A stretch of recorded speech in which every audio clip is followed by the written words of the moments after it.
ഇന്നൊരു special day വാട്ട ഈറ്റിൻ്റെ day ആയാലോ. Breakfast ഒന്ന് പുറത്തുനിന്നാട്ടോ കഴിച്ച്.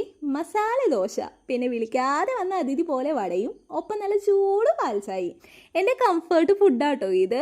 അതും വെജിറ്റേറിയൻ ഹോട്ടലാണെങ്കിൽ പറയുമോ വേണ്ട, പ്രത്യേക ടേസ്റ്റാ. ഒരു 10 മണിയൊക്കെ ആയപ്പോൾ മാംഗോ കട്ട് ചെയ്ത് അതാട്ടോ കഴിച്ചേ. അധികം പഴുത്തു പോവാത്തതുകൊണ്ട് തന്നെ എനിക്ക് നല്ലോണം ഇഷ്ടമായി. അലുത്ത് പോണ ടൈപ്പ് എനിക്ക് ഇഷ്ടമില്ല കേട്ടോ, അത് എടുത്തു പറഞ്ഞേ. ഉച്ചയ്ക്ക് അമ്മ കിഡ്ഡലും തെരണ്ടി മീൻകറി ഉണ്ടാക്കണ്ടായി. ഉണ്ടാക്കി പാതിയായോണ്ട് ചെന്നുകൊണ്ട് റെസിപ്പി വീഡിയോ എടുക്കാൻ അങ്ങോട്ട് പറ്റിയില്ല. ഇന്നത്തെ ഉച്ചത്തെ താരപട്ടം കൊണ്ടുപോകാനുള്ള പുറപ്പാടില്ല താരം. വറുത്തരച്ച് കിഡ്ഡലും ടേസ്റ്റിൽ താരം അങ്ങനെ റെഡി ആയിട്ടുണ്ട് കേട്ടോ. ചോറെടുത്തു, ബീൻസ് തോരനും കൂർക്ക മെഴുക്കുവരട്ടിയും കപ്പയും നമ്മുടെ താരവും. നന്നായി വെന്ത കപ്പ ഉടച്ച് നമ്മുടെ തെരണ്ടിക്കറിയുടെ ചാറ് മുക്കി ആ സോഫ്റ്റ് ഫ്ലഷിൽ നിന്ന് കുറച്ചെടുത്ത് വെച്ച് കഴിച്ചു നോക്കിയാലുണ്ടല്ല സ്വർഗം. അതിൽ കൂടുതലൊന്നും പറയാനില്ല.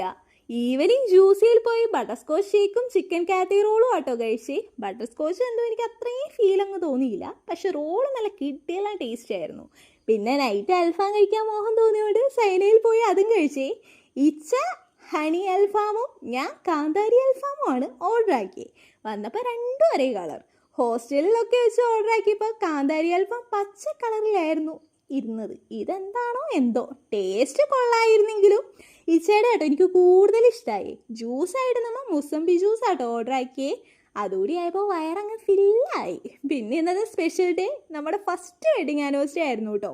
അപ്പോൾ ഒരു കേക്ക് കട്ടിങ് പ്ലസ് ഈറ്റിംഗ് ഒക്കെ കഴിഞ്ഞ് ഇന്നത്തെ ഡേയിലെ ഫുഡിങ് അവസാനിപ്പിച്ചു. അപ്പോൾ എങ്ങനാ, വീഡിയോ ഇഷ്ടമായാൽ കൂടെ കൂടുമല്ലേ.